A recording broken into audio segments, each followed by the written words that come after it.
En mitad de un solemne silencio, Curtis activó la grabación, y mi corazón voló a tan histórica noche. La extrema sensibilidad del micrófono había registrado hasta el chirriar de la puerta de doble hoja, empujada por los íntimos de Jesús cuando penetraron en la estancia, dispuestos a celebrar el convite. El maestro fui comentando mientras escuchábamos una serie de pasos y algunos murmullos. Se hallaba en el piso inferior, departiendo con la familia de Elías Marcos. Las voces, todas ellas en un claro arameo occidental o galilaico, la lengua hablada por Jesús, fueron haciéndose más fuertes y nítidas, conforme los 12 comenzaron a distribuirse en torno a la U. Durante 4 o 5 minutos, todo transcurrió con normalidad. Pero, de pronto, se hizo un brusco silencio. Segundos más tarde, la señal experimentó una considerable elevación. En una confusa mezcolanza fueron surgiendo amenazas, protestas y hasta maldiciones. Los discípulos, encolerizados, recriminaban a Judas que se hubiera recostado en el diván situado a la izquierda del puesto de honor. Aquel vocerío se incrementó aún más cuando, a juzgar por los comentarios, Juan Zebedeo hizo otro tanto, acomodándose en el diván de la derecha. La voz de Simón Pedro, más exaltado que el resto, era fácilmente distinguible. Pero, también de improviso, el ronco y poderoso tono del fogoso Pedro se esfumó. Y entre las acaloradas acusaciones oímos unos pasos que, precipitadamente, se alejaban de la curvatura de la mesa. Ese es Pedro, intervine, interrumpiendo la grabación. Está buscando el diván más bajo y distanciado, tal y como explicó su hermano Andrés. ¿Cuál fue la distribución definitiva en torno a la mesa?, preguntó el general. Según mi informante, Judas Iscariote y Juan se hallaban a la izquierda y derecha del maestro, respectivamente. Este, como sabes, ocupaba el diván de honor, en el centro de la U. El resto se distribuyó en el siguiente orden: Simón el Celote, Mateo, Santiago Zebedeo y Andrés, a continuación de Judas. A la derecha de Juan, los gemelos Alfeo, Felipe, Bartolomé, Tomás y Simón Pedro en este extremo de la U. Al pulsar el magnetófono, y por espacio de 5 o 6 minutos, las violentas recriminaciones de los discípulos se sucedieron en un más que bochornoso tono. Probablemente, años más tarde, cuando algunos de aquellos apóstoles y seguidores del Nazareno se decidieron a poner por escrito la vida y el mensaje del Hijo del Hombre, tuvieron sumo cuidado en olvidar un incidente que, aunque humano, dejaba en entredicho la dignidad del recién nacido colegio apostólico. Súbitamente, los 12 guardaron silencio. Los registros del módulo habían captado el leve crujir de una puerta. «Ahí está Jesús», exclamé, imaginando al maestro en el umbral del cenáculo. 5 segundos después, rotundos en mitad de un espeso silencio, se oían los pasos del gigante, en dirección al centro de la mesa. 1 minuto. 2. El mutismo era general, apenas roto por algún que otro embarazoso carraspeo. Poco a poco, las voces fueron brotando en la sala, algo más distendidas y cordiales. Jesús de Nazaret seguía mudo, observando con toda probabilidad a sus amigos. Y, al fin, como si nada hubiera ocurrido, su voz se propagó dulce y conciliadora, llenándonos de una indescriptible emoción. He deseado grandemente, fui traduciendo con un hilo de voz, comer esta cena de Pascua con vosotros. Quería hacerlo una vez más antes de sufrir. Mi hora ha llegado y, en lo que concierne a mañana, todos estamos en las manos del Padre, cuya voluntad he venido a cumplir. No volveré a comer con vosotros hasta que no os sentéis conmigo en el reino que mi Padre me entregará cuando haya terminado aquello para lo que me ha enviado a este mundo. El maestro guardó silencio y las conversaciones se reanudaron. Pero ninguno de los comensales hizo referencia a las proféticas palabras del rabí. Al contrario, varios de los discípulos resucitaron la agria polémica de los divanes, criticando igualmente a la familia Marcos por no haber previsto 1 o 2 criados que hubieran zanjado el desagradable tema de las abluciones. Por un momento imaginé el rostro grave y quizá decepcionado del Galileo, atento a la polémica. Como me advirtiera Andrés, sus ojos buscarían las jarras destinadas al lavatorio, verificando que, en efecto, no habían sido usadas. El ardor de la discusión fue decayendo, siendo sustituido por el inconfundible sonido del vino al ser escanciado en los recipientes de cristal. Era el ritual de la primera copa. 2 minutos más tarde, cumplida la ceremonia de la mezcla del agua y el vino, Tadeo volvió a su lugar y la voz de Jesús de Nazaret, más severa que en la anterior ocasión, llenó nuevamente el recinto. Tras dar las gracias, exclamó: «Tomad esta copa y divididla entre vosotros. Y cuando la hayáis compartido, pensad que ya no beberé con vosotros el fruto de la vide. Esta es nuestra última cena». Eliseo, Curtis y yo captamos una sombra de tristeza en aquella breve pausa. Cuando nos sentemos otra vez, concluyó el maestro, será en el reino que está por llegar. Un nuevo silencio cayó sobre la sala. Como ya cité, la tradición judía establecía que, una vez apurada esta primera copa, los comensales debían levantarse, procediendo al formulismo de las abluciones. Pero, tal y como había referido el jefe de los apóstoles, los registros sonoros no detectaron movimiento alguno entre los 12. Mejor dicho, solo grabaron el roce de las vestiduras de un hombre que se levanta de su asiento y unos pasos los del Nazareno, rodeando la U en dirección a las jofainas. Acto seguido, desde aquel rincón de la cámara, escuchamos el borboteo de un líquido, el agua de una de las jarras al ser vertido en una vasija ancha y metálica. Después, 3 o 4 nuevos pasos, el golpe seco de una de las jofainas al ser depositada en el piso y otro impacto de naturaleza desconocida sobre el suelo de la estancia. Posiblemente, el ruido producido por el Galileo al dejarse caer de rodillas sobre el entarimado. Apenas un par de segundos más tarde, el micrófono nos hacía llegar una confusa y aparatosa mezcla de sonidos, copas depositadas sobre la mesa, algunas exclamaciones de sorpresa y cuerpos que se erguían con precipitación. Eran los 12, levantándose de sus bancos, aturdidos al descubrir las intenciones de su maestro. Y por espacio de varios y prolongados minutos, silencio. Un total y elocuente silencio. Nadie parecía dispuesto a reconocer la infantil y torpe actitud general. El final de aquel dramático vacío corrió a cargo de Pedro. Con una voz temblorosa e insegura, preguntó: «Maestro, ¿realmente vas a lavar mis pies?». Jesús debió de levantar su rostro hacia el impetuoso y decepcionado pescador porque, a renglón seguido, se le oyó decir: «Puede que no comprendáis lo que me dispongo a hacer, de ahora en adelante, conoceréis el sentido de todas estas». Un profundo suspiro escapó de la garganta de Simón Pedro. «Maestro», se le volvió a oír, «nunca me lavarás los pies». Cierra comillas latinas. Un tímido siseo acompañó a esta imperativa resolución del discípulo. Estaba claro que los 11 aprobaban las palabras de su compañero, rechazando lo que calificaban de penosa humillación. Como deseé haber estado presente en aquella escena y, sobre todo, haber escrutado el rostro del Iscariote. ¿De verdad compartía aquel sentimiento? Pedro, replicó Jesús en un tono que no dejaba lugar a dudas, en verdad te digo que, si no te limpio los pies, no tomarás parte conmigo en lo que estoy a punto de llevar a cabo. Silencio. 15, 20, 30 segundos de angustioso silencio. No era difícil imaginar los atónitos ojos de Simón. Y, finalmente, otra de las típicas explosiones del buen Galileo. «Entonces, maestro, no me laves solo los pies, también manos y la cabeza». Nadie en la sala parecía respirar. Solo el chapoteo del agua revelaba que el rabí había iniciado el lavatorio. «Aquel que ya está limpio», intervino de nuevo el maestro, «solo necesita que se le lave los pies. Vosotros, que os sentáis conmigo esta noche, estáis limpios». Se produjo una pausa. Punto. Aunque no todos. Aguzamos los oídos, tratando de captar alguna pregunta en relación a la alusión del Cristo. Pero quizá aquellos hombres no supieron valorar la velada acusación del rabí. Y la voz de Jesús, entremezclada con el ruido del agua, continuó así. Punto. «Deberíais haber lavado el polvo de vuestros pies antes de sentaros a tomar el alimento conmigo. Además, quiero hacer este servicio para ilustrar un nuevo mandamiento que voy a daros». No hubo más comentarios. Durante el tiempo que el Galileo permaneció lavando los pies de sus íntimos 36 minutos en total, solo sus pasos, el sucesivo arrodillarse en torno a la U y el chapoteo del agua en la jofaina fueron los únicos registros grabados en el módulo. Concluida la operación, Jesús de Nazaret retornó a su diván. El crujir de la madera bajo sus pies fue, en esta ocasión, más lento y reposado, como si el lavatorio le hubiera relajado. Al poco, su potente voz sonó clara y cálida: «¿Comprendéis lo que os he hecho?». Silencio. «Me llamáis rabí», añadió en un tono condescendiente, «y decís bien, pues lo soy. Entonces, si el maestro ha lavado vuestros pies, ¿por qué os negabais a lavaros los unos a los otros?». Puntos suspensivos. ¿Qué lección debéis aprender de esta parábola en la que el maestro, tan gustosamente, ha hecho un servicio que vosotros os habéis negado mutuamente? En verdad os digo que un sirviente no es más grande que su amo, ni tampoco es más grande el enviado que aquel que le envía. Habéis visto cuál ha sido la forma de mi servicio en vida. Bendito sea quien tenga la graciosa valentía de hacer otro tanto. Pero ¿por qué sois tan lentos en aprender que el secreto de la grandeza en el reino del espíritu nada tiene que ver con los métodos del mundo de lo material? Cuando llegué a esta habitación, no solo rehusabais lavaros los pies unos a otros, sino que, además, discutíais sobre quién debe ocupar los lugares de honor en torno a mi mesa. Esos honores los buscan los fariseos y los niños. Pero no será así entre los embajadores del reino celestial. ¿Es que no sabéis que no puede haber lugar de preferencia en mi mesa? ¿No comprendéis que os amo a cada uno de vosotros como al resto? El lugar más próximo a mí puede no significar nada en relación a vuestro puesto en el reino de los cielos.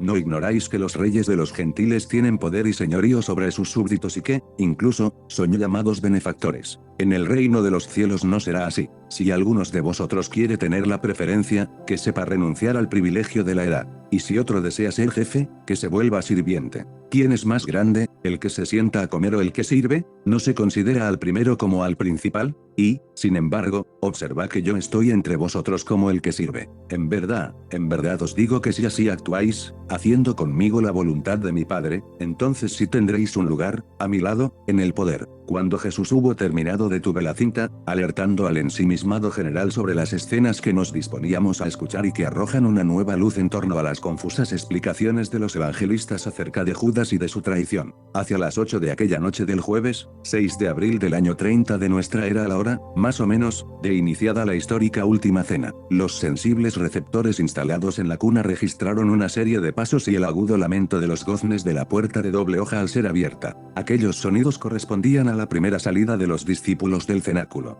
Eran los gemelos, Santiago y Judas de Alfeo, que descendían a la planta baja para recoger parte del menú. Recuerdo muy bien sus rostros, desacostumbradamente tristes. El retorno a la cámara quedó igualmente marcado por un segundo chirriar de la puerta, nuevos pasos sobre el entarimado, el entrechocar de los platos y el alegre borboteo, aquí y allá, del agua y el vino al ser escanciados nuevamente. Por espacio de breves minutos, Curtis asistió entre divertido y escandalizado a una inconfundible sinfonía de sonidos. Aquellos hombres rudos no se distinguían, precisamente, por su delicadeza a la hora de deglutir los manjares o de sorber las bebidas. Era evidente que los apóstoles tenían hambre. Durante 5 o 10 minutos, nadie hizo el menor comentario. Pero, poco a poco, mediado este segundo plato, empezaron a surgir algunas bromas acerca del cordero asado. El Galileo, recuperado su característico y habitual buen humor, intervino también, haciendo un encendido elogio de la Jaroser, una mermelada a base de vino, vinagre y frutas machacadas, confeccionada por la madre del pequeño Juan Marcos y cuya misión era aliviar el riguroso sabor de las obligadas hierbas amargas.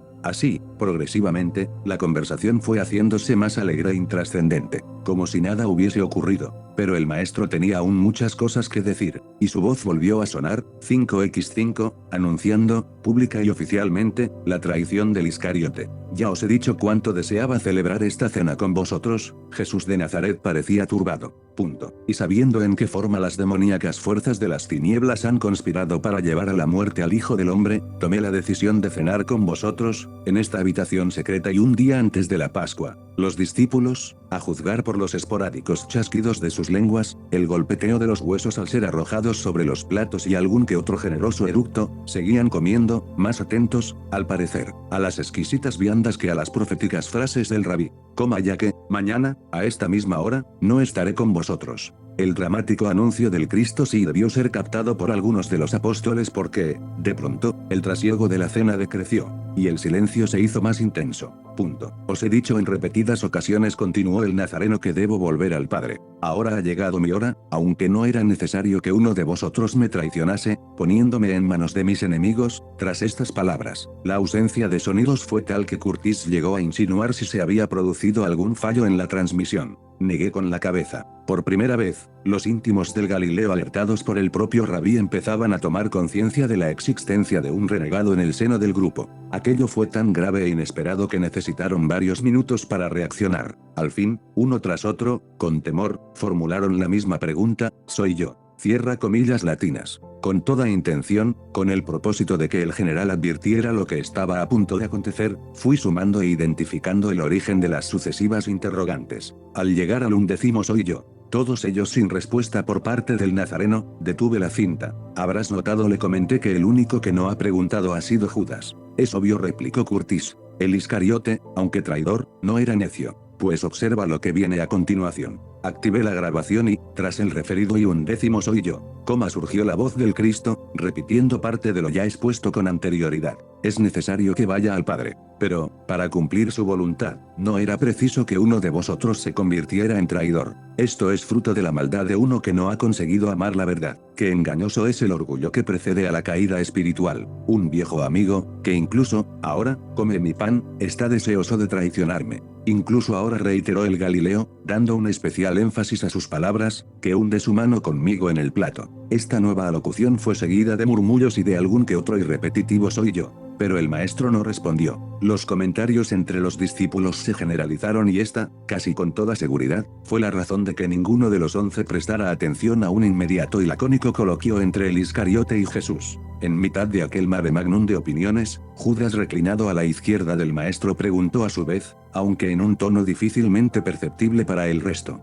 «Soy yo». Cierra comillas latinas. A petición mía, durante las horas que precedieron al despegue del módulo y en las que tuve ocasión de escuchar esta grabación por primera vez, Eliseo había neutralizado el ruido de fondo, amplificando al máximo aquel breve diálogo y los escasos sonidos que parecían proceder del centro de la curvatura de la U. Gracias a este milagro de la técnica fue posible reconstruir un detalle que, como digo, no aparece del todo claro en la exposición de los evangelistas. Una vez formulada la pregunta de Judas, el rabí hundió un trozo de pan en el plato de hierbas que tenía frente a él, ofreciéndoselo al traidor. Segundos después de percibir el crujido del pan al quebrarse contra el fondo de madera del plato, Jesús también a media voz respondió con su fatídico: «Tú lo has dicho». Cierra comillas latinas. No hubo silencio o síntoma alguno que, tras la escueta conversación entre el Iscariote y el rabí, revelaran que los otros 11 habían escuchado la definitiva confirmación de la traición. Normalizados los registros, la cinta solo ofreció una continuación de los atropellados y confusos comentarios de los apóstoles, discutiendo afanosamente sobre la identidad del hipotético renegado. Por pura lógica, si uno solo de los que se sentaban junto al Galileo le hubiera oído, la polémica habría muerto. Prueba de ello es que, al poco, Juan Zebedeo, tumbado a la derecha del maestro, y en un nivel de audición sumamente bajo como si la pregunta hubiera sido formulada casi al oído, el propio San Juan, al referir este episodio, especifica que se recostó sobre el pecho de Jesús. Le plantearía: ¿quién es? Puntos suspensivos. Debemos saber quién es infiel a su creencia, y el rabí en un tono igualmente confidencial respondió: «Ya os lo he dicho, incluso, aquel a quien doy la sopa». No hubo respuesta de Juan. La costumbre por parte del anfitrión o del invitado de honor de ofrecer pan mojado en una salsa era tan usual en aquellas celebraciones que, muy probablemente, ninguno de los 11, en el caso de haberlo advertido, debió conceder demasiada importancia a tan específico gesto. En aquellos momentos previos a la segunda exploración dudamos, incluso, de que Juan, tan próximo a la escena en cuestión, hubiera captado la señal de Jesús. Este era otro de los muchos puntos a aclarar en el inminente regreso al año 30, Jesús de Nazaret permaneció callado. En la sala proseguía la batalla dialéctica. Y, de improviso, desde uno de los extremos de la mesa, una excitada e inconfundible voz eclipsó a las demás. Era Simón Pedro. «Pregúntale quién es». Puntos suspensivos. «O, si ya te lo ha dicho, dime quién es el traidor». Por la dirección del sonido, parecía probable que la sugerencia del nervioso Galileo hubiera sido dirigida a Juan. Sin embargo, este no tuvo oportunidad de satisfacer la curiosidad de Pedro, suponiendo, claro, que lo supiera en esos instantes. Los cuchicheos y las peregrinas hipótesis de los apóstoles fueron zanjados de golpe por Jesús. Me apena, les manifestó, que este mal haya llegado a prosperar. Esperaba, incluso hasta esta hora, que el poder de la verdad triunfase sobre las decepciones del mal. Pero estas victorias no se ganan sin la fe y un sincero amor por la verdad. No os hubiera dicho esto en nuestra última cena, de no ser porque deseo advertiros y prepararos acerca lo que está ahora sobre nosotros. A pesar de la nitidez de sus palabras, Curtis, Eliseo y yo estuvimos de acuerdo en algo: aquellos 11 toscos judíos no parecían comprender el verdadero alcance de tales manifestaciones. Como ya relaté anteriormente, los sucesos registrados en las horas que siguieron a dicho convite nos darían la razón. Punto. Os he hablado de esto porque deseo que recordéis, después que me haya ido, que sabía de todas estas malvadas conspiraciones y que os advertí de la traición. Y lo hago solo para que podáis ser más fuertes frente a las tentaciones y juicios que tenemos justamente delante. Concluidas estas advertencias, el nazareno, en un tono imperativo y lo suficientemente alto como para que todos pudieran oírle, se dirigió a Judas, comunicándole: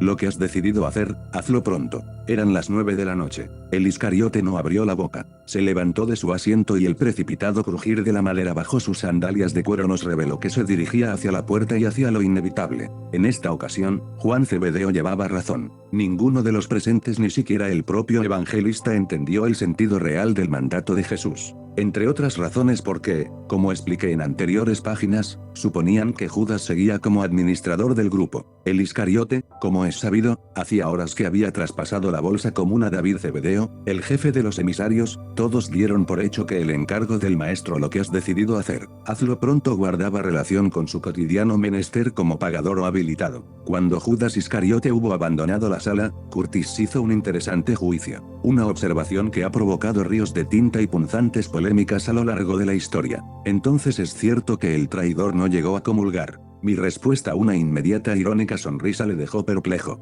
No te comprendo, añadió en un tono de lógico reproche. Lo entenderás enseguida, repliqué. Prepárate a oír algo que nada tiene que ver con lo que han escrito 3 de los 4 evangelistas y, muchísimo menos, con la posterior interpretación de las iglesias. ¿Es que no hubo institución de la Eucaristía? Me negué a responder. Pulse de nuevo la grabación, invitándole a que prestara toda su atención. Como decía, los discípulos no concedieron demasiada importancia a la precipitada salida del Iscariote. Es más, la discusión sobre la identidad del traidor se prolongaría por espacio de algunos minutos. Es casi seguro que Jesús hiciera alguna señal porque, de improviso, la polémica cesó. Se escucharon unos pasos que se aproximaban al diván del rabí, acto seguido, el ruido del agua y el vino a partes iguales, al ser vertidos en la copa del maestro. El discípulo encargado de esta ceremonia conocida como la tercera copa o de la bendición retornó a su puesto. El Galileo se puso en pie, inmediatamente, el resto hizo otro tanto. Tras una breve pausa, posiblemente, de acuerdo con la tradición y con su propia costumbre, Jesús bendijo la copa, su voz llenó de nuevo el silencio de Masada. Tomad esta copa y bebed todos de ella, esta será la copa de mi recuerdo. Esta es la copa de la bendición de un nuevo designio divino de gracia y verdad. Este será el emblema de la otorgación y del ministerio del Divino Espíritu de la verdad. De la solemnidad, el rabí pasó a la tristeza. Ya no beberé con vosotros hasta que no lo haga en una nueva forma, en el reino eterno de mi Padre. Los apóstoles parecían sobrecogidos. Una vez que hubieron bebido, la copa de cristal fue depositada sobre la mesa. En ese instante, el suave roce de las vestiduras de Jesús reflejó que estaba inclinándose hacia la U. Tomó algo y, después de dar las gracias, se escuchó el crujido del pan al ser troceado. El micrófono multidireccional captaría igualmente un movimiento generalizado, como si los discípulos distribuyeran los trozos entre ellos. Tomad este pan y comedlo, les anunció el maestro. Os he manifestado que soy el pan de la vida, que es la vida unificada del Padre y del Hijo en un solo don. La palabra del Padre, tal como fue revelada por el Hijo, es realmente el pan de la vida. Cuando hubieron comido se reclinaron sobre los divanes, haciéndose de nuevo el silencio. Parecía como si el Galileo, no sé si sus hombres, también hubiera entrado en una profunda reflexión. A punto estuve de intervenir. Ardía en deseos de comentar aquellas últimas frases sobre el vino y el pan, tan distintas a las que figuran en los escritos de Mateo, Marcos y Lucas. Pero, con buen criterio supongo, lo dejé para el final de la grabación. Al fin, Jesús rompió su mutismo. Cuando hagáis estas cosas, recordad la vida que he vivido en la tierra y regocijaos porque continuaré viviendo con vosotros. No luchéis para averiguar quién es el más grande entre vosotros. Sed como hermanos. Y cuando el reino crezca hasta alcanzar numerosos grupos de creyentes, no luchéis tampoco por esa grandeza o por buscar el ascenso entre tales grupos. Y tan a menudo como hagáis esto, hacedlo en memoria mía. Y cuando me recordéis, primero mirad atrás, a mi vida en la carne. Y recordad que una vez estuve con vosotros. Entonces, por la fe, percibid que todos cenaréis alguna vez, conmigo, en el reino eterno del Padre. Esta es la nueva Pascua que os dejo, la palabra de la eterna verdad, mi amor por vosotros y el derramamiento del Espíritu sobre la carne. A una señal del Maestro, los 11 se levantaron y entonaron el Salmo 118. Aleluya. Cierra comillas latinas. Da gracias a Yahvé, porque es bueno, porque es eterno su amor. Cierra comillas latinas. La voz del Cristo, recia y sostenida envidia de cualquier buen barítono, se impuso desde el principio, eclipsando y conduciendo las de sus hombres. Yahvé está por mí, no tengo miedo. ¿Qué puede hacerme el hombre? Puntos suspensivos. Sentí un nuevo escalofrío. Hasta las estrofas parecían especialmente escogidas para aquel momento. La piedra que los constructores desecharon, en piedra angular se ha convertido. Esta ha sido la obra de Yahvé. Finalizado el cántico, algunos de los discípulos comentaron la necesidad de volver a Getsemani. La cena había terminado, y, obviamente, se hacía tarde. Pero Jesús les indicó que se sentaran. ¿Recordáis bien cuando os envié sin bolsa ni cartera? Incluso, os advertí que no llevaseis ropa de repuesto. Los apóstoles, con monosílabos, respondieron afirmativamente.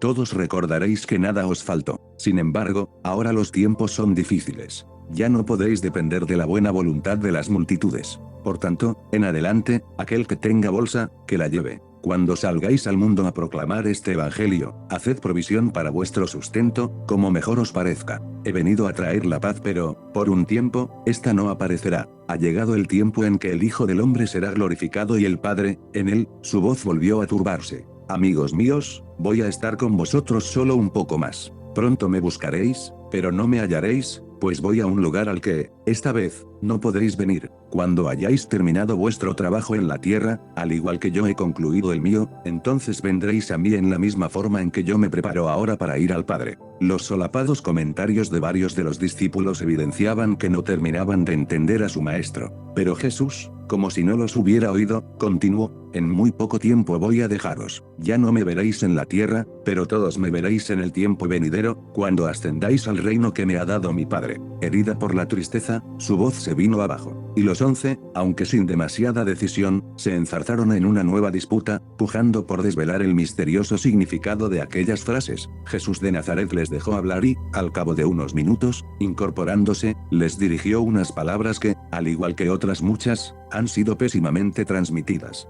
Cuando os referí una parábola, señalando cómo debéis estar deseosos de serviros los unos a los otros, os dije también que deseaba daros un nuevo mandamiento. Lo haré ahora ya que estoy a punto de dejaros. Conocéis perfectamente el mandamiento que ordena amaros recíprocamente y a vuestro prójimo como a vosotros mismos. Jesús hizo una estudiada pausa. Sin embargo, no estoy del todo satisfecho, incluso con esta sincera devoción por parte de mis hijos. Deseo que hagáis mayores actos de amor en el reino de la hermandad de los creyentes. Por eso, he aquí mi nuevo mandamiento, que os améis los unos a los otros como yo os he amado. La expresión como yo os he amado fue reforzada con una clara elevación del tono de su voz. Si así lo hacéis, los hombres sabrán que sois mis discípulos. Acto seguido, el nazareno se refirió a algo que tampoco ha sido recogido en su totalidad, ni siquiera por Juan, que se hallaba a su diestra. Con este nuevo mandamiento no cargo vuestras almas con un nuevo peso. Al contrario, os traigo nueva alegría y hago posible que experimentéis un nuevo placer, al conocer las delicias de la donación, por el amor, hacia vuestro prójimo. Yo mismo estoy a punto de experimentar el supremo regocijo, aun cuando soporte una pena exterior, con la entrega de mi afecto por vosotros y por el resto de los mortales. Cuando os invito a amaros los unos a los otros, tal y como yo os he amado, os presento la suprema medida del verdadero afecto. Ningún hombre puede alcanzar un amor superior a este, el de dar la vida por sus amigos. Vosotros sois mis amigos y continuaréis siéndolo si tan solo deseáis hacer lo que os he enseñado. Me habéis llamado maestro, pero yo no os llamo sirvientes. Si os amáis los unos a los otros como yo os estoy amando, entonces seréis mis amigos y yo os hablaré alguna vez de aquello que mi Padre me ha revelado. No sois vosotros quienes me habéis elegido, sino yo. Y os he ordenado que salgáis al mundo para entregar el fruto del servicio amoroso a vuestros semejantes, de la misma forma que yo he vivido entre vosotros y os he revelado al Padre. Ambos trabajaremos con vosotros y experimentaréis la divina plenitud de la alegría si tan solo obedecéis este nuevo mandamiento. Amaros unos a otros como yo os he amado. Si compartís el regocijo del Maestro, debéis compartir su amor. Y compartir su amor significa que habéis compartido su servicio. Tal experiencia de amor no os libra de las dificultades de este mundo, pero, ciertamente, hace nuevo al viejo mundo. A continuación, Jesús de Nazaret pronunciaría unas frases, una de ellas en especial, que, de haber sido conocida, quizá hubieran modificado algunos de los incongruentes conceptos religiosos sobre el sacrificio. Recordad, es lealtad lo que yo pido, no sacrificio. La conciencia de sacrificio implica la ausencia de ese afecto incondicional, que hubiera hecho de dicho servicio amoroso una suprema alegría. La idea de deber o obligación significa que, mentalmente, os convertís en sirvientes, perdiendo así la poderosa sensación de practicar vuestro servicio como amigos y para los amigos. La amistad trasciende el significado del deber y el servicio de un amigo hacia otro jamás debe calificarse como sacrificio. El Maestro os ha enseñado que sois los hijos de Dios. Os ha llamado hermanos y ahora, antes de partir, os llama sus amigos. El Cristo optó por abandonar su diván, y, mientras caminaba de un extremo a otro del salón, les dirigió la siguiente parábola. Yo soy la verdadera cepa y mi Padre, el labrador. Yo soy la vid y vosotros los sarmientos. Mi Padre solo pide que deis mucho fruto. La viña solo se poda para aumentar la fertilidad de sus ramas. Todos los sarmientos que brotan de mí y que no dan fruto, mi Padre los arrancará. En cambio, aquellos que lleven fruto, el Padre los limpiará para que multipliquen su riqueza. Ya estáis limpios, a través de las palabras que os he dirigido, pero debéis continuar limpios. Debéis morar en mí y yo en vosotros. Si es separado de la cepa, el sarmiento morirá. Así como la rama no puede llevar fruto si no mora en la viña, así vosotros no podréis rendir los frutos del amor si no moráis en mí. Recordad, yo soy la verdadera cepa y vosotros los sarmientos vivientes. El que vive en mí, y yo en él, dará mucho fruto y experimentará la suprema alegría de la cosecha espiritual. Si mantenéis esta conexión viviente y espiritual conmigo, vuestros frutos serán abundantes. Si moráis en mí y mis palabras en vosotros, podréis comunicaros libremente conmigo. Entonces, mi espíritu viviente os infundirá de tal forma que podréis solicitar lo que queráis. El Padre garantizará nuestra petición. Así es glorificado el Padre, que la cepa tenga muchas ramas vivientes y que cada sarmiento proporcione mucho fruto. Cuando el mundo vea esas ramas vivas y cargadas de fruto, es decir, a mis amigos que se aman como yo les he amado, los hombres sabrán entonces que sois en verdad mis discípulos. Como mi Padre me ha amado, así os he amado. Vivid en mi amor, al igual que yo vivo en el del Padre. Si hacéis como os he enseñado, moraréis en mí, tal y como he prometido, en su amor. Los discípulos seguían sin comprender. El maestro guardó un par de minutos de silencio, pero siguió paseando por la estancia, escuchando como nosotros las dispares opiniones de sus hombres sobre el mensaje de la cepa y los sarmientos. Finalmente, deteniéndose frente a la puerta, solicitó silencio, insistiendo una vez más sobre su inminente partida. Cuando os haya dejado, no os desalentéis ante la enemistad del mundo. No decaigáis cuando creyentes de débil corazón se vuelvan, incluso, contra vosotros y unan sus manos a las de los enemigos del reino. Si el mundo os odia, recordad que me odió a mí antes que a vosotros. Si fueseis de este mundo, entonces el mundo amaría lo suyo propio. Pero, como no lo sois, el mundo se niega a amaros. Estáis en este mundo, pero vuestras vidas no deben ser de este mundo. Os he escogido de entre el mundo para representar el espíritu de otro mundo. Recordad siempre mis palabras, el sirviente no es más grande que su amo. Si se atreven a perseguirme, también os perseguirán a vosotros. Si mis palabras ofenden a los no creyentes, también las vuestras ofenderán a los sin Dios. Os harán todo esto porque no creen en mí ni en el que me envió. Por eso sufriréis muchas cosas en nombre de mi evangelio. Pero, cuando soportéis estas tribulaciones, recordad que yo también sufrí antes que vosotros en el nombre de este evangelio del reino celestial. Muchos de los que os asalten son ignorantes de la luz del cielo. Esto, en cambio, no es así para algunos que ahora nos persiguen. Si no les hubiésemos enseñado la verdad podrían hacer cosas extrañas, sin caer en la condena. Pero ahora, puesto que han conocido la luz y se han atrevido a rechazarla, no tienen excusa para su actitud. El que me odia, odia a mi Padre. No puede ser de otro modo. Del mismo modo que la luz os salvará, si es aceptada, os condenará si, a sabiendas, resulta rechazada. ¿Y qué he hecho yo para que estos hombres me odien con tanto ahínco? Nada, salvo ofrecerles la hermandad en la tierra y la salvación en el cielo. Es que no habéis leído en la Escritura, y me odiaron sin una causa. Pero no os dejaré solos en el mundo. Muy pronto, después que me haya ido, os enviaré un espíritu ayudador. Tendréis entonces con vosotros a uno que tomará mi lugar. Uno que continuará enseñando el camino de la verdad y que, incluso, os consolará. No permitáis que se turben vuestros corazones. Creéis en Dios. Continúa creyendo también en mí. Aunque yo debo dejaros, no estaré lejos de vosotros. Ya os he dicho que en el universo de mi Padre hay muchos lugares donde quedarse. Si esto no fuera verdad, no os hubiese hablado repetidamente sobre ello. Voy a volver a esos mundos de luz, estaciones en el cielo del Padre, a las que alguna vez ascenderéis. Desde estos lugares vine a este mundo y ahora ha llegado el momento en el que debo volver al trabajo de mi Padre en las esferas de lo alto. Por tanto, si voy antes que vosotros al reino celestial del Padre, tened la seguridad de que enviaré a por vosotros para que podáis estar conmigo en los lugares que fueron preparados para los hijos mortales de Dios, antes de que existiese este mundo. Extrañas palabras musitó Curtis, refiriéndose a los mundos de luz. Muy extrañas. Sobre todo para aquellos hombres del año 30, remaché con toda intención. Aunque deba dejaros, continuó Jesús ante la lógica incomprensión de los atentos discípulos, seguiré presente en espíritu. Finalmente, estaréis conmigo, en persona, cuando hayáis ascendido hasta mí, en mi universo, así como yo estoy a punto de ascender a mi Padre, a su universo mayor. Atención, revisar nota adicional en el texto 89. Y lo que os digo es eterno y verdadero, aunque ahora no lo comprendáis del todo. Yo voy al Padre, aunque ahora no podáis seguirme, ciertamente lo haréis en épocas venideras. Los pasos del Galileo se dirigieron a su diván, y, una vez reclinado, uno de los apóstoles se puso en pie, poniendo de manifiesto su peculiar sentido práctico. Era el pragmático Tomás.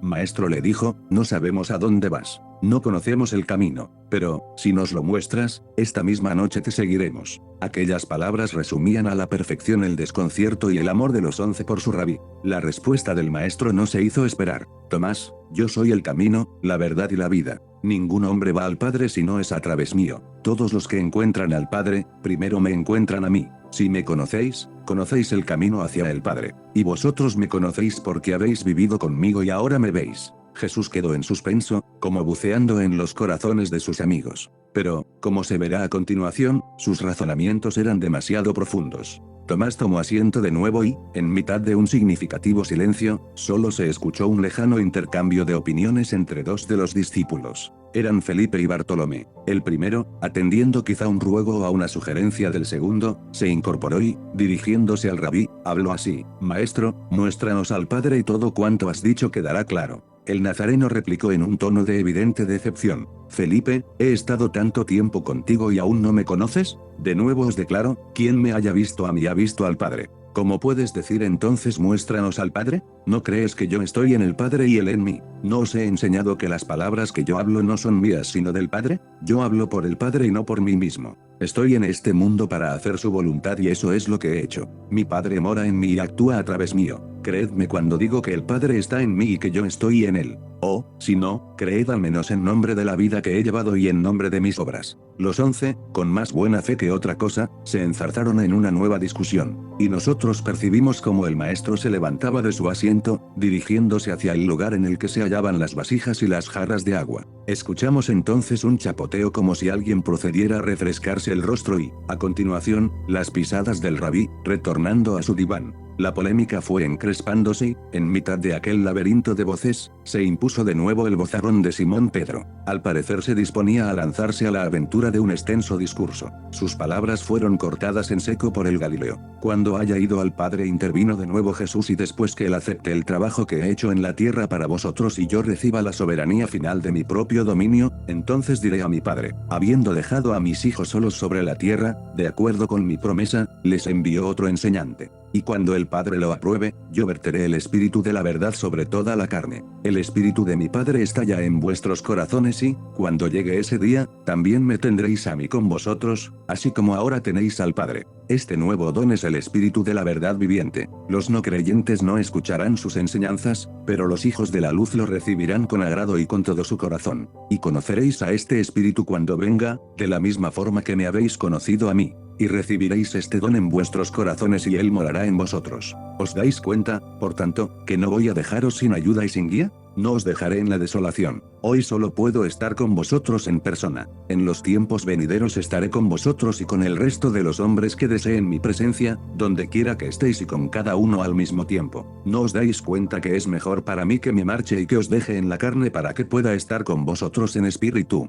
Dentro de unas pocas horas, el mundo no me verá más. Pero continuaréis conociéndome en vuestros corazones hasta que os envíe al nuevo enseñante, al Espíritu de la verdad. Así como he vivido con vosotros en persona, así viviré entonces en vosotros, seré uno con vuestras experiencias personales en el reino del Espíritu. Y, cuando haya llegado el momento de que esto suceda, sabréis ciertamente que yo estoy en el Padre y que, mientras vuestra vida está oculta con el Padre en mí, yo también estaré con vosotros. He amado al Padre y mantenido su palabra. Me habéis amado y mantendréis mi palabra. Así como mi Padre me ha dado de su Espíritu, así os daré yo del mío. Y este Espíritu de verdad que yo otorgaré sobre vosotros os guiará y confortará y, finalmente, os conducirá a toda la verdad. Os digo estas cosas para que podáis prepararos mejor y soportar las pruebas que están ahora frente a nosotros. Cuando ese nuevo día llegue, seréis habitados por el Hijo y por el Padre. Y estos dones del cielo trabajarán siempre el uno con el otro, al igual que el Padre y yo hemos forjado sobre la tierra, y ante vuestros ojos, al Hijo del Hombre como a una sola persona. Este Espíritu amigo os traerá a la memoria todo cuanto os he enseñado. Aquellas, sin duda, difíciles palabras terminaron por confundir los ya diezmados ánimos de los discípulos. Nadie replicó. ¿Quién podía asociar la profundidad de dicho mensaje a las arraigadas ideas de un Mesías político y libertador del yugo romano? Necesitarían tiempo y la irrupción de ese espíritu de verdad para empezar a vislumbrar la grandeza de lo que Jesús acababa de anunciarles. Pero no adelantemos acontecimientos. El caso es que, en medio de tanto silencio y confusión, uno de los más tímidos apóstoles, el gemelo Judas de Alfeo, se atrevió a levantarse y a preguntar: Maestro, siempre has vivido entre nosotros como un amigo. ¿Cómo te conoceremos cuando ya no te manifiestes a nosotros, sino a través de ese espíritu? Si el mundo no te ve, ¿cómo estaremos seguros de ti? ¿Cómo te mostrarás a nosotros? Cierra comillas latinas. Hijitos míos, la voz del Cristo era sumamente cordial. Yo me marcho. Vuelvo al Padre. Dentro de muy poco ya no me veréis como lo hacéis ahora, como carne y sangre, y en muy poco tiempo os enviaré a mi espíritu, que es igual a mí, excepto por este cuerpo material. Este nuevo enseñante es el Espíritu de la verdad, que vivirá con cada uno de vosotros, en vuestros corazones. Por tanto, todos los hijos de la luz serán uno. De esta forma, tanto mi Padre como yo podremos vivir en las almas de cada uno de vosotros y también en los corazones de los otros hombres que nos aman y que hacen realidad ese amor, amándose unos a otros como yo, ahora, os estoy amando. Por espacio de algunos minutos, Pedro, los hermanos Zebedeo y Mateo se dirigieron al maestro, formulándole preguntas sobre el misterioso Espíritu de la verdad y sobre su no menos incomprensible partida. Jesús de Nazaret pasaría a responder a todas ellas en lo que, evidentemente, era su discurso de despedida. Os digo todo esto, repitió por enésima vez, para que podáis estar preparados frente a lo que os aguarda y no caigáis en el error. Las autoridades no se contentarán con arrojaros fuera de las sinagogas. Os aviso, se acerca la hora en que aquellos que os maten crean que están haciendo un servicio a Dios. Os harán todo esto porque no conocen al Padre, y han rehusado conocerle porque han rehusado recibirme, y ellos rehusan recibirme cuando os rechazan. Os cuento estas cosas por adelantado para que, cuando os llegue la hora, como ha llegado ahora la mía, podáis reconfortaros al recordar que todo me era conocido y que mi espíritu estará con vosotros en todos vuestros sufrimientos. Era con este fin por el que he estado hablando tan claramente desde el comienzo.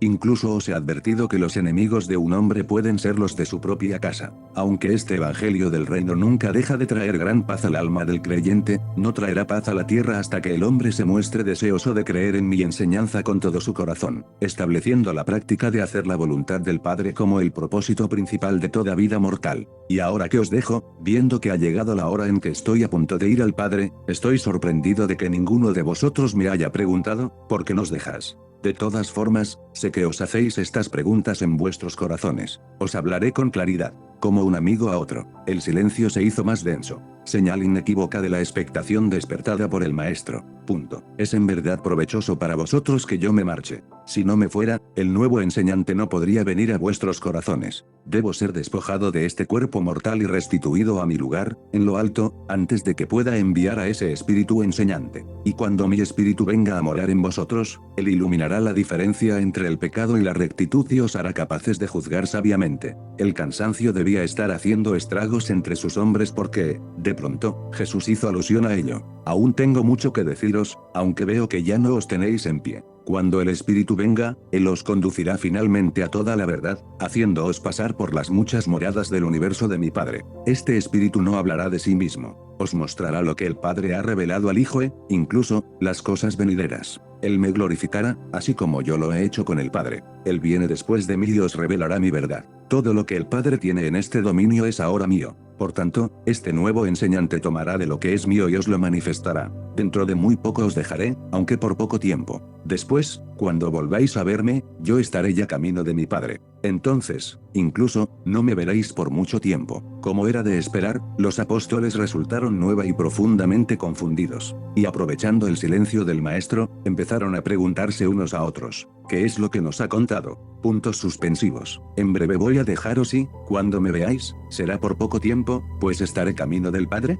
¿Qué puede querer decir con ese dentro de muy poco y con el aunque por poco tiempo? No podemos comprender lo que nos está diciendo. Las respuestas a estas obvias preguntas fácilmente comprensibles para los que saben de la resurrección del Hijo del Hombre no tardarían en producirse, pero los fatigados discípulos necesitarían semanas para asimilarlas en su totalidad. Os preguntáis qué quise decir cuando hablé de que dentro de muy poco no estaría ya con vosotros y que, cuando me vieseis otra vez, estaría de camino a mi Padre. Os he hablado claramente, insistió Jesús. El Hijo del Hombre debe morir, pero se volverá a levantar. ¿Es que no podéis discernir el significado de mis palabras? Primero os apenaréis. Más tarde, cuando estas cosas hayan sucedido, os regocijaréis con todos aquellos que lo comprendan. Una mujer está verdaderamente afligida a la hora del parto, pero, una vez libre del hijo, olvida de inmediato su angustia ante la alegría de saber que ha traído un hombre al mundo. Y así estáis, a punto de afligiros ante mi partida. Pero pronto os volveré a ver y, entonces, vuestra tristeza se convertirá en regocijo, y recibiréis una nueva revelación sobre la salvación de Dios. una revelación que ningún hombre podrá arrebataros, y todos los mundos serán benditos en esta misma revelación de vida, al llevar a cabo el derrocamiento de la muerte. Hasta ahora habéis hecho todas vuestras peticiones en nombre de mi Padre. Después de que volváis a verme, también podréis pedir en mi nombre y yo os oiré. Aquí abajo os he enseñado en proverbios y os he hablado en parábolas. Lo hice así porque solo erais niños en el espíritu, pero ha llegado el tiempo en que os hablaré claramente con respecto al Padre y a su reino. Y lo haré porque el mismo Padre os ama y desea ser plenamente revelado a vosotros. El hombre mortal no puede ver al Padre Espíritu. Por eso he venido al mundo, para mostrároslo. Cuando el crecimiento del Espíritu os perfeccione, entonces veréis al mismo Padre. Ante nuestro asombro, algunos de los discípulos replicaron con frases como estas: mira, realmente nos habla con claridad. Seguramente, el Maestro ha venido de Dios. ¿Pero por qué dice que debe volver con el Padre? Cierra comillas latinas. A pesar de sus reiterados esfuerzos, saltaba a la vista que no le comprendían. Aquellos rudos galileos estaban muy lejos de captar el glorioso y esperanzador sentido de sus palabras.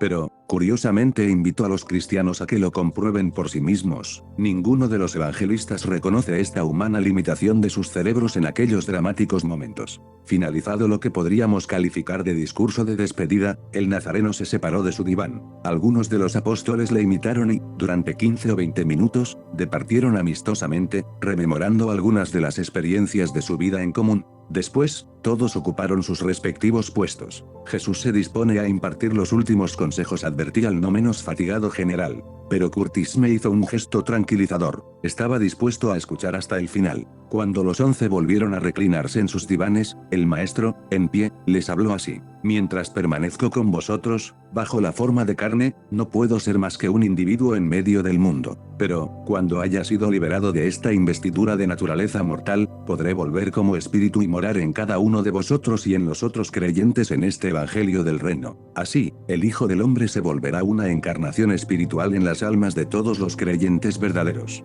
Cuando haya vuelto a vosotros en espíritu podré guiaros mejor a través de esta vida y de las muchas moradas de la vida futura, en el cielo de los cielos. La vida en la eterna creación del Padre no es un descanso, una ociosidad sin fin. Aún no sé por qué lo hice. El caso es que detuve la grabación, rebobinando parte de la misma. Curtis y Eliseo me miraron sorprendidos. Pero no preguntaron cómo a través de esta vida volvió a escucharse la voz de Jesús y de las muchas moradas de la vida futura, en el cielo de los cielos. La vida en la eterna creación del Padre no es un descanso, una ociosidad sin fin o una egoísta comodidad, sino una incesante progresión en gracia, verdad y gloria. Cada una de las muchas moradas en la casa de mi Padre es un lugar de paso, una vida diseñada para que os sirva de preparación para la siguiente. Y así, los hijos de la luz seguirán de gloria en gloria hasta que alcancen el estado divino, en el que serán espiritualmente perfectos, al igual que el Padre es perfecto en todas las cosas. Dios mío, estallé sin poder contenerme. Habéis oído lo mismo que yo. Es la promesa más clara y rotunda, no de una, sino de muchas vidas en continua y progresiva perfección.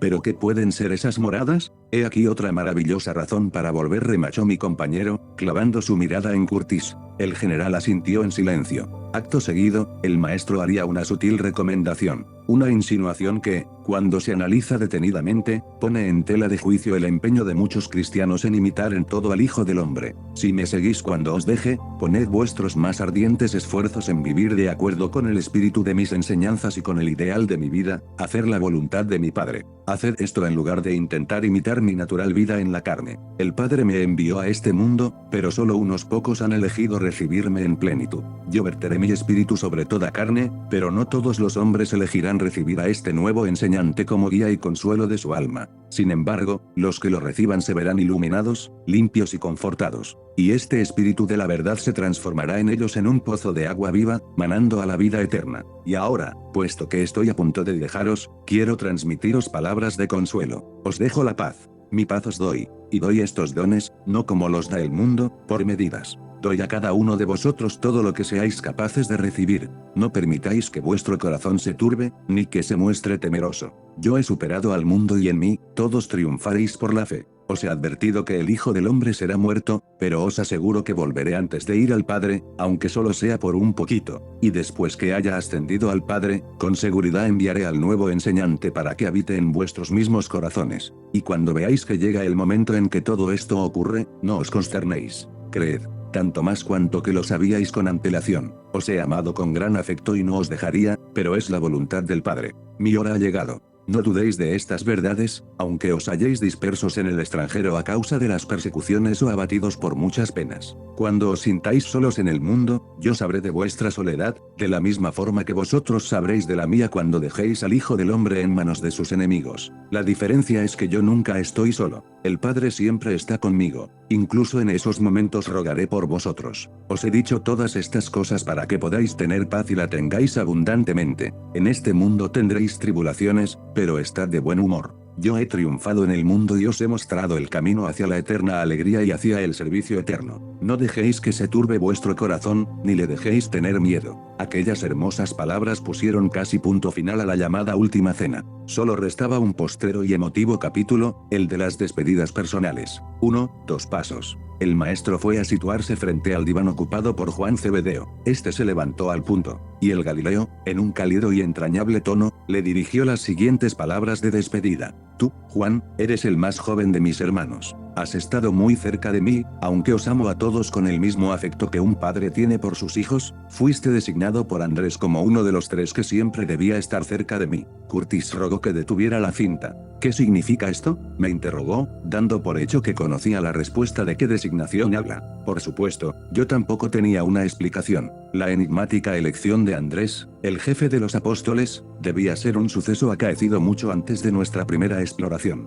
Ciertamente, como había tenido oportunidad de comprobar en la oración del huerto de Getsemaní, Jesús de Nazaret parecía más próximo a 3 de sus hombres que al resto. En otros muchos pasajes de los textos evangélicos, pasajes siempre de una especialísima trascendencia, Juan, su hermano Santiago y Simón Pedro se hallaban siempre muy cerca de la figura del rabí. Todos los exegetas y comentaristas bíblicos han atribuido este hecho a una concreta predilección del maestro por dichos hombres. Al no existir una sola referencia en los evangelios y demás escritos sagrados a esta específica designación de Andrés, era lógico suponer que la continua presencia de los elegidos junto al Nazareno tuviera un origen puramente emotivo. Sin embargo, cuando se conoce y estudia en profundidad la vida y el comportamiento del Hijo del Hombre, resulta difícil aceptar que el Cristo hiciera distinciones personales, provocando así hipotéticas y nada aconsejables situaciones de envidias o celos entre los que le rodeaban a diario. Aunque en aquellos momentos lo ignoraba todo sobre la aludida designación, la sospecha de que esta hubiera sido cosa, precisamente, de los propios apóstoles y no del Maestro, empezó a ganar terreno en mi corazón.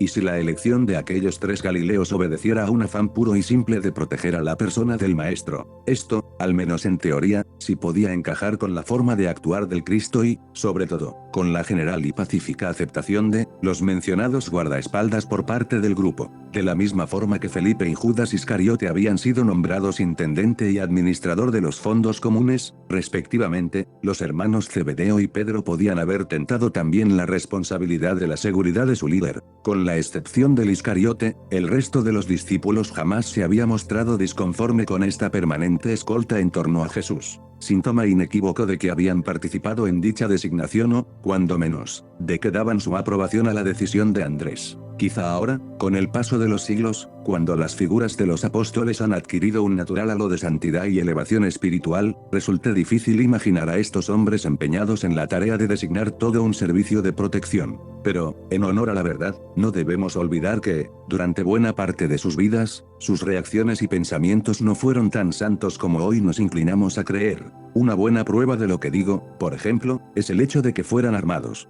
Naturalmente, tanto Eliseo como yo prometimos al general que aquel sería otro de los misterios a desvelar en nuestro ya inminente salto en el tiempo. Lo que no podíamos imaginar entonces eran las circunstancias en las que llegaríamos a obtener esta información. Pero prosigamos con el adiós de Jesús de Nazaret al joven Juan.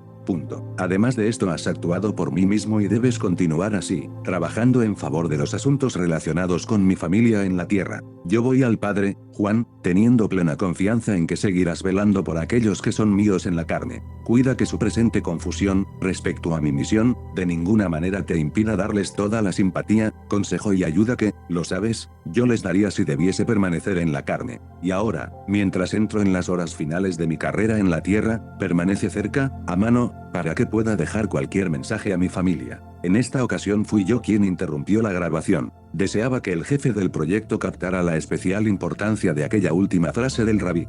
Permanece cerca, a mano, para que pueda dejar cualquier mensaje a mi familia. Esto daba cumplida explicación al casi permanente seguimiento de Juan Zebedeo durante las horas del prendimiento, interrogatorios y crucifixión y muerte del Galileo. Como ya comenté en otro lugar de este diario, el joven y audaz discípulo se uniría al pelotón que detuvo al maestro en las afueras de la finca de Getsemaní, no separándose ya de él, con excepción de los trágicos momentos de la paliza durante uno de los descansos en el simulacro de juicio por parte de Caifás, en el interior de la fortaleza Antonia, en la no menos dramática flagelación y a lo largo del camino hacia el Gólgota. Atención, revisar nota adicional en el texto 90. Aunque habrá tiempo de comentarlo, nunca pude entender por qué Juan ni el resto de los evangelistas no refieren estas despedidas en sus respectivos escritos. En el primer caso, la constatación de la orden del Galileo pidiendo a Juan que no se apartase de su lado hubiera ahorrado múltiples y peregrinas explicaciones exegéticas sobre las razones del Zebedeo para permanecer al lado del maestro. Como vemos, las cosas casi siempre son más sencillas de lo que creemos. Por lo que respecta a mi obra, puesta en mis manos por Jesús, está terminada, con excepción de mi muerte en la carne. Y estoy preparado para beber esta última copa. En cuanto a las responsabilidades dejadas por José, mi padre en la tierra, así como yo las he atendido durante mi vida, ahora dependo de ti para que actúes en mi lugar, resolviendo estos asuntos. Y te he elegido para que hagas esto por mí, Juan, porque eres el más joven y, por tanto, es probable que sobrevivas a los otros apóstoles. Esta insólita revelación de Jesús de Nazaret, ignorada también por los evangelistas, venía a corroborar mis sospechas sobre lo anteriormente expuesto. La designación de Juan como custodio de sus asuntos familiares, incluido el cuidado de María, su madre, no obedecía a razones sentimentales o de especial simpatía hacia el Zebedeo. Todo lo contrario. A juzgar por estas palabras del Nazareno, eran de lo más pragmáticas. Jesús sabía o intuía que, al ser el de menor edad, su estancia en el mundo de los vivos tenía que ser más prolongada. Y no se equivocaría. Juan el Evangelista debió fallecer en la década de los años 90 de nuestra era,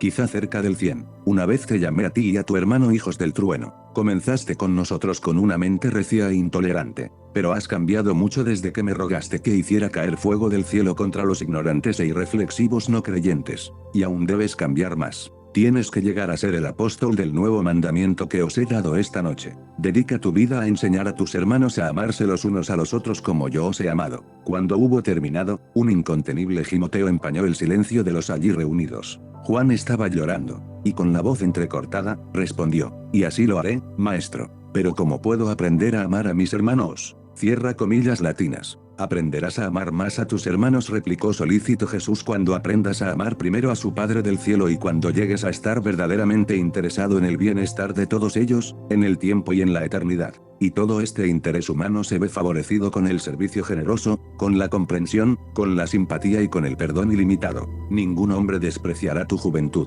Pero te exhorto a que siempre la debida consideración al hecho de que la vejez representa, normalmente, experiencia. Y nada en los asuntos del hombre puede reemplazar a la auténtica experiencia. Esfuérzate en vivir apaciblemente con todos los hombres, en especial con tus amigos en la hermandad del reino celestial. Y recuerda siempre, Juan, no luches con las almas que podrías ganar para el reino. Sin poder contener su llanto, Juan procedió a sentarse. Los pasos del Galileo rodearon entonces su propio diván, en dirección al otro brazo de la U. Pero al llegar a la altura del asiento que había ocupado Judas, se detuvo, y permaneció allí, inmóvil y en silencio, durante 20 o 30 segundos. No hubo comentario o señal que nos permitiese reconstruir el semblante o actitud de Jesús ante el vacío diván del traidor. Más adelante, de regreso a la Palestina del año 30, Andrés me definiría aquellos críticos instantes como de suma tristeza para el maestro. El único pensamiento que cruzó entonces por las mentes de los 11 fue la anormal tardanza del Iscariote. Habían sucedido tantas cosas desde que Judas desapareció de nuestra vista, añadiría el jefe de los apóstoles, que llegamos, incluso, a olvidarnos de él. Al cabo de ese breve periodo de reflexión, Jesús de Nazaret siguió avanzando, deteniéndose frente al aguerrido Simón el Celote. Una vez en pie, el posible miembro o simpatizante del grupo guerrillero, escuchó las siguientes palabras: tú eres un verdadero hijo de Abraham. Pero ¿cuánto tiempo he tratado de convertirte en un hijo del reino celestial? Puntos suspensivos. Te quiero y también todos tus hermanos. Sé que me amas, Simón, y que amas también el reino, pero continúas intentando que este reino sea de acuerdo con tu gusto. Sé muy bien que, finalmente, comprenderás la naturaleza espiritual y el significado de mi evangelio y que realizarás un valiente trabajo en su proclamación. Pero estoy preocupado por lo que pueda ocurrirte cuando me vaya. Me alegraría saber que no dudarás. Sería feliz si pudiese saber que, después que vaya al Padre, no dejarás de ser mi apóstol y que te comportarás aceptablemente como embajador del reino celestial. El ardiente patriota no dudó en su respuesta. Maestro, no temas por mi lealtad. He vuelto la espalda a todo para poder dedicar mi vida al establecimiento de tu reino en la tierra y no fallaré. Hasta ahora he sobrevivido a todas las decepciones y no te abandonaré. Estas manifestaciones del celote eran de suma importancia para entender mejor el grado de frustración de algunos de los seguidores del Galileo, convencidos hasta el último momento del papel político y terrenal de Jesús. Pero tiempo habrá de profundizar en este espinoso asunto, tan escasamente contemplado por los evangelistas. Al oír tan vehemente afirmación, el maestro replicó con cierta crudeza: es realmente refrescante oírte hablar así en un momento como este. Pero, mi buen amigo, todavía no sabes de lo que estás hablando. Ni por un momento dudaría de tu lealtad o devoción. Sé que no vacilarías en ir adelante en la lucha y en morir por mí, como lo harían estos. Un murmullo general de aprobación interrumpió las palabras del Cristo.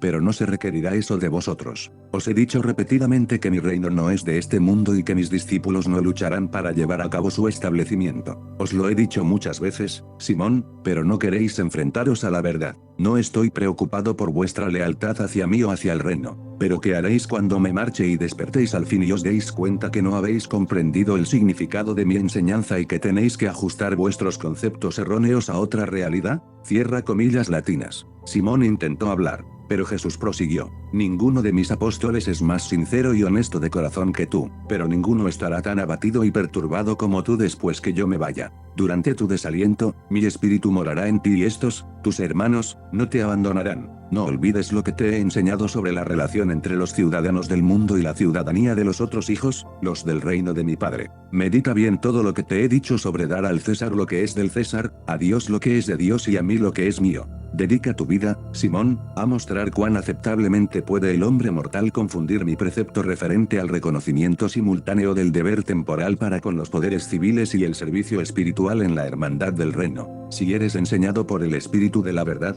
nunca habrá conflicto entre las obligaciones que impone la ciudadanía de la tierra y las de ser hijos del cielo, a no ser que los dirigentes temporales pretendan de vosotros el homenaje y adoración que solo pertenecen a Dios. Y ahora, Simón, cuando veas finalmente todo esto, te hayas sacudido la depresión y salgas adelante, proclamando con gran poder este evangelio, nunca olvides que yo estaba contigo, incluso en toda tu época de descorazonamiento y que continuaré contigo hasta el mismo fin. Siempre serás mi apóstol y, cuando llegues a ver con el ojo del Espíritu y sometas plenamente tu voluntad a la del Padre del Cielo, entonces volverás a trabajar como mi embajador. A pesar de tu lentitud en comprender las verdades que te he enseñado, nadie te quitará la autoridad que te he dado. Así, Simón, te aviso una vez más, los que luchan con la espada, mueren con la espada. Sin embargo, los que trabajan en el Espíritu consiguen la vida eterna en el reino y la paz y la alegría en la tierra. Cuando la misión encomendada a tus manos haya sido terminada en el mundo, tú, Simón, te sentarás conmigo en mi reino.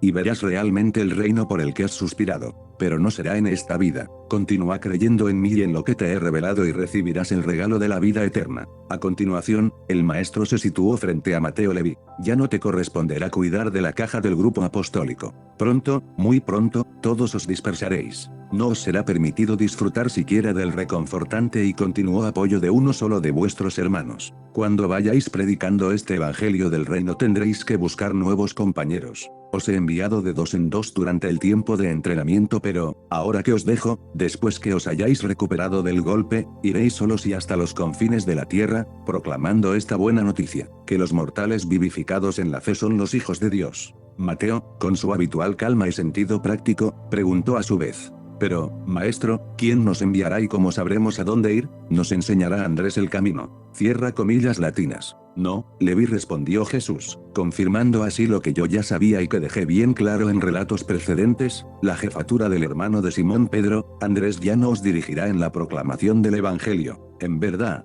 continuará como vuestro amigo y consejero hasta el día en que llegue el nuevo maestro. Entonces, el Espíritu de la verdad os guiará al extranjero para que trabajéis por la ampliación del reino. Muchos cambios han sobrevenido sobre vosotros desde aquel día, en la casa de aduanas, cuando, por primera vez, empezasteis a seguirme. Pero muchos más deben ocurrir antes de que podáis contemplar la visión de una hermandad en la que gentiles y judíos se sienten en asociación fraternal. Pero seguid adelante en vuestras prisas por ganar a vuestros hermanos judíos. Cuando estéis totalmente satisfechos, volved entonces con fuerza hacia los gentiles. De una cosa puedes estar seguro, Levi, has ganado la confianza y el afecto de tus hermanos. Todos te quieren. Un nuevo y colectivo murmullo de aprobación subrayó las últimas palabras de Jesús. Levi, sé de tus ansiedades, sacrificios y trabajos para mantener llena la caja. Tus hermanos no lo han sabido, y me siento contento de que, aunque el que lleva la bolsa no está, el embajador del tabernero esté aquí, en mi reunión de despedida, con los mensajeros del reino. Ruego porque puedas discernir el significado de mi enseñanza con los ojos del Espíritu,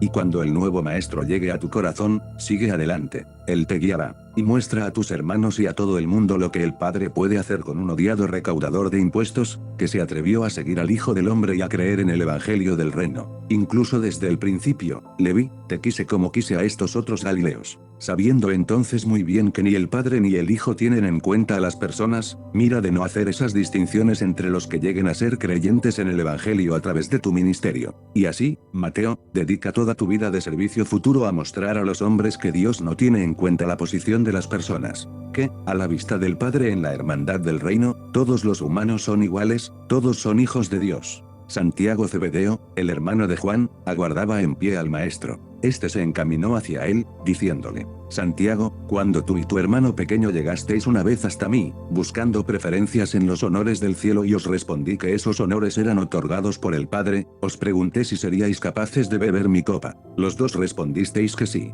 Aunque ni entonces ni ahora estéis preparados para ello, pronto estaréis dispuestos para tal servicio, a causa de la experiencia que estáis a punto de atravesar. Por aquel comportamiento reñiste a tus hermanos. Si todavía no te han perdonado del todo, lo harán cuando vean que bebes mi copa. Tanto si tu ministerio es largo o corto, conserva tu alma en paz. Cuando el nuevo maestro venga, deja que te enseñe el equilibrio de la compasión y esa amable tolerancia que nace de la sublime confianza en mí y en la perfecta sumisión a la voluntad del Padre. Dedica tu vida a demostrar afecto humano y dignidad divina combinados. Y todos los que vivan así revelarán el Evangelio, incluso en la forma de su muerte. Tú y tu hermano Juan iréis por distintos caminos y uno de vosotros puede que se siente conmigo en el reino eterno mucho antes que el otro. Sutilmente, Jesús de Nazaret estaba anunciando a Santiago que su muerte ocurriría mucho antes que la de su hermano. Os ayudaría mucho saber que la verdadera sabiduría comprende discreción y coraje a un mismo tiempo. Aprenderéis sagacidad, para que acompañe a vuestra agresividad.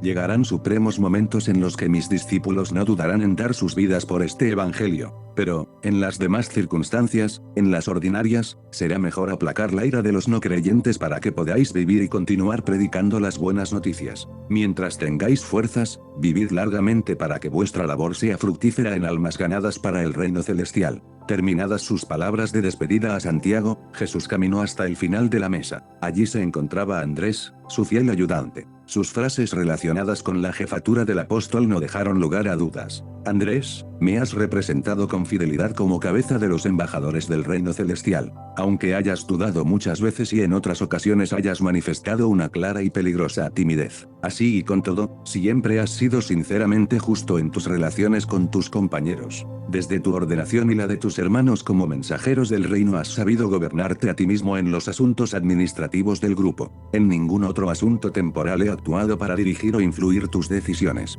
Y lo hice así para enseñarte, con vistas a tus deliberaciones en los grupos futuros. En mi universo y en el universo de los universos de mi Padre, a nuestros hijos hermanos se les trata como individuos en todas sus relaciones espirituales. Pero en las de grupo procuramos que exista una dirección. Nuestro reino es un reino de orden y, donde dos o más criaturas actúen en cooperación, siempre existe esa autoridad. Y ahora, Andrés, puesto que eres el jefe de tus hermanos por la autoridad de mi nombramiento y puesto que así has servido, como mi representante personal, ya que estoy a punto de marcharme e ir a mi padre, te libero de toda responsabilidad en lo concerniente a los asuntos temporales y administrativos. De ahora en adelante puedes no ejercer jurisdicción sobre tus hermanos, excepto la que hayas ganado por tu capacidad como líder espiritual y que ellos reconozcan libremente. Desde este momento puedes no ejercer ninguna autoridad sobre tus hermanos, a no ser que ellos te la restauren. Pero esta liberación como cabeza administrativa del grupo de ninguna manera disminuye tu responsabilidad moral para hacer todo lo que esté en tu mano respecto al mantenimiento de la unión de todos estos en el periodo de prueba que se avecina.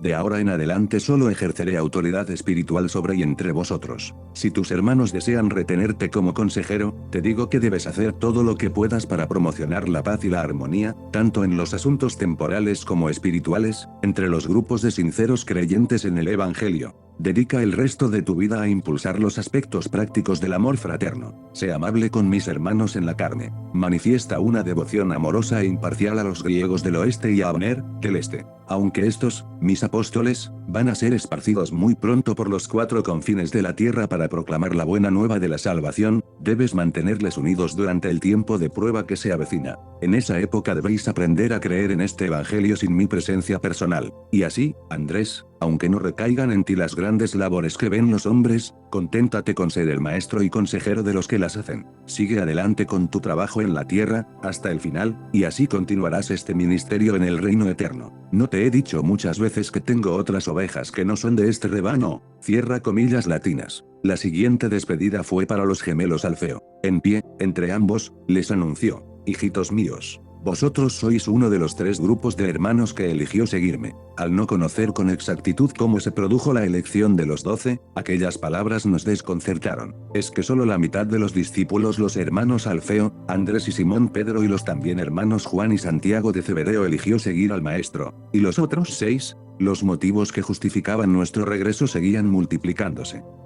Los 6 prosiguió Jesús, habéis trabajado bien y en paz con vuestra propia carne y sangre, pero nadie lo ha hecho mejor que vosotros. Se avecinan tiempos duros. Puede que no comprendáis todo lo que va a suceder, pero no dudéis que una vez fuisteis llamados para la tarea del reino, por algún tiempo no habrá multitudes a quienes dirigir, pero no os descorazonéis. Cuando vuestro trabajo en esta vida haya concluido, os recibiré en lo alto y allí, en la gloria, hablaréis de vuestra salvación a los ejércitos seráficos y a las multitudes de los altos hijos de Dios. Dedicad vuestra vida a engrandecer las tareas triviales. Mostrad a todos los hombres y a los ángeles cuán alegre y valiente puede llegar a ser el hombre mortal. Y tras vuestra época al servicio de Dios, volved a las labores de los días pasados. Si, por el momento, veis concluido vuestro trabajo en los asuntos exteriores del reino, volved a las faenas cotidianas, y hacedlo con la nueva luz de la experiencia de saberos hijos de Dios. A vosotros, que habéis trabajado conmigo, todo se os ha hecho sagrado, toda labor terrenal ha llegado a ser un servicio al Dios Padre,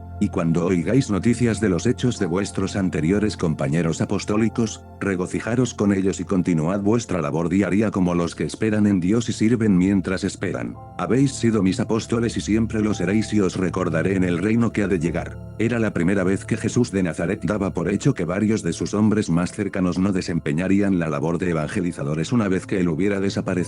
La verdad es que, con la excepción de unos pocos discípulos, las actividades apostólicas del resto del grupo apenas se han quedado reflejadas en los escritos y tradiciones de los cristianos. Felipe fue el siguiente. En pie, como el resto, escuchó atentamente a su rabí. Felipe, me has formulado muchas y locas preguntas, y he hecho lo posible para responder a todas ellas. Ahora contestaré a la última que ha surgido en tu muy honesta aunque poco espiritualmente. Todo el tiempo he estado acudiendo a ti, mientras te preguntabas, ¿qué haré si el maestro se marcha y nos deja solos en el mundo? Oh, tú, hombre de poca fe. Y así y con todo, tienes casi tanta como muchos de tus hermanos. Has sido un buen sirviente, Felipe. Nos fallaste pocas veces, y uno de los fallos lo utilizamos para manifestar la gloria del Padre. ¿A qué puede referirse? Intervino Curtis. Tampoco supe responderle. Sabía que Felipe era el sable de la intendencia general del grupo, pero, en esos momentos, no podía imaginar de qué hablaba el Galileo. ¿Quién podía suponer que yo mismo contemplaría el fallo en cuestión?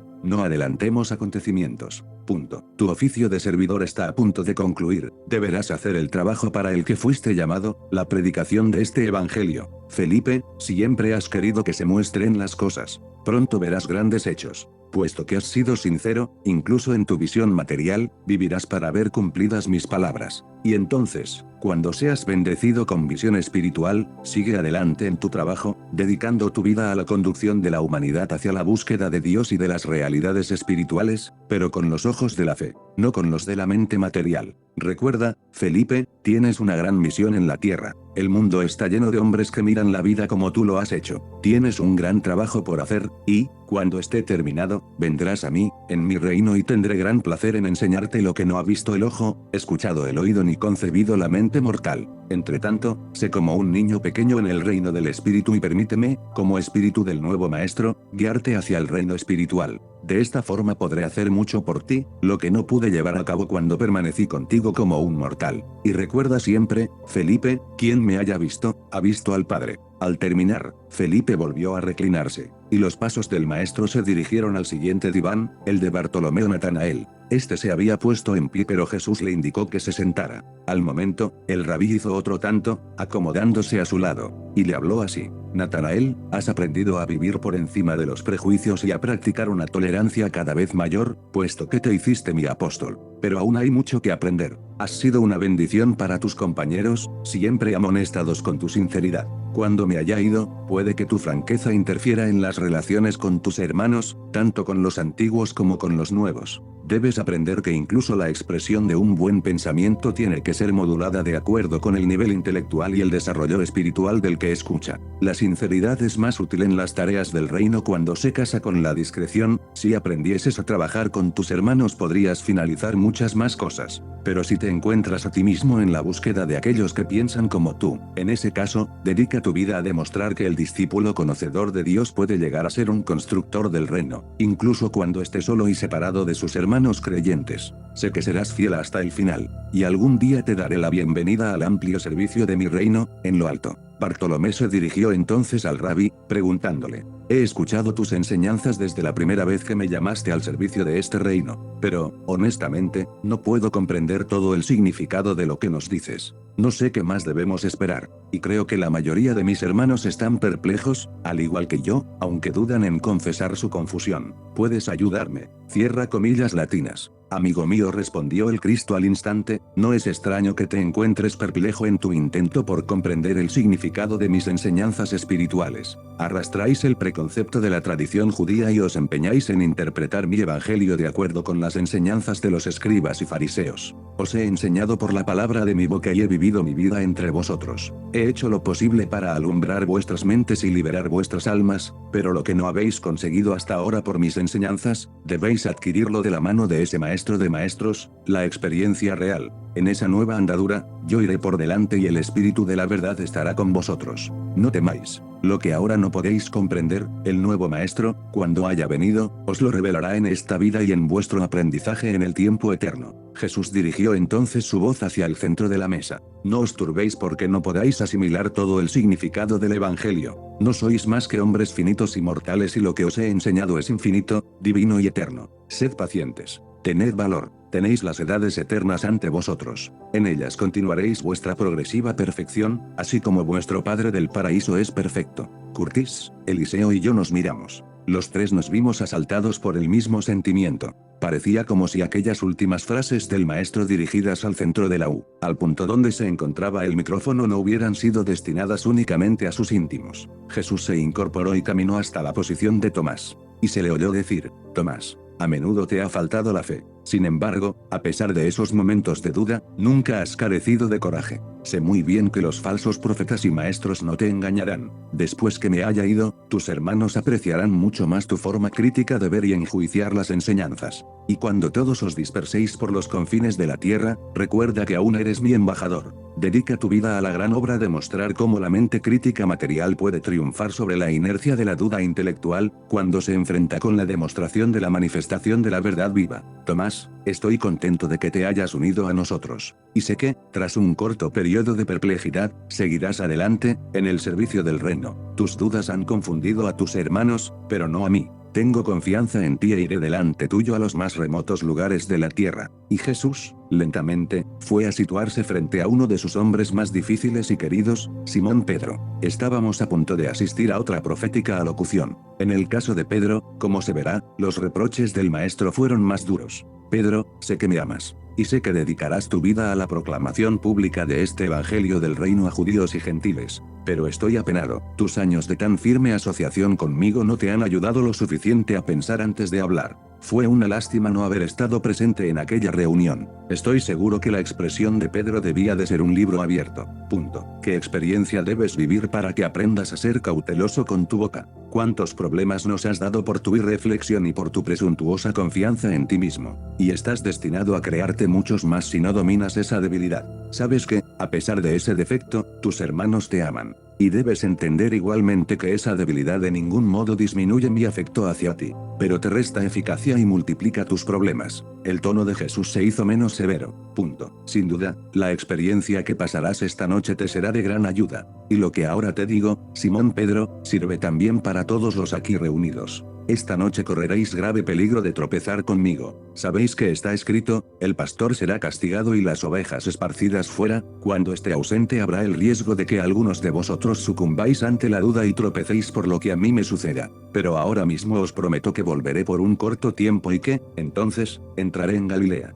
El fogoso Pedro no tardó en replicar, no importa si todos mis hermanos sucumben ante la duda por tu causa. Prometo que no tropezaré con nada que tú puedas hacer. Iré contigo. Y, si es necesario, moriré por ti. Cierra comillas latinas. El estremecido y voluntarioso apóstol aguardó la respuesta de su maestro, y esta llegó como un jarro de agua helada. Pedro, en verdad te digo que esta noche no cantará el gallo antes de que me hayas negado 3 o 4 veces. ¿3 o 4 veces? Exclamó el general que, obviamente, no conocía aún nuestra versión sobre lo acaecido esa madrugada del jueves al viernes. Afirmativo, me apresuré a responder. Fueron 3 negaciones públicas y una, prácticamente en privado. Punto. De esta forma continuó Jesús, lo que no has conseguido aprender de tu pacífica unión conmigo, lo asumirás entre problemas y penas. Y cuando hayas entendido esta necesaria lección, deberás reconfortar a tus hermanos y seguir adelante, llevando una vida entregada a la predicación de este evangelio, aunque puedas ir a prisión y, quizá, seguirme, pagando el precio supremo por el amoroso servicio en la construcción del reino del Padre. Simón Pedro, como el resto, no entendieron entonces el trágico alcance de aquellas proféticas palabras.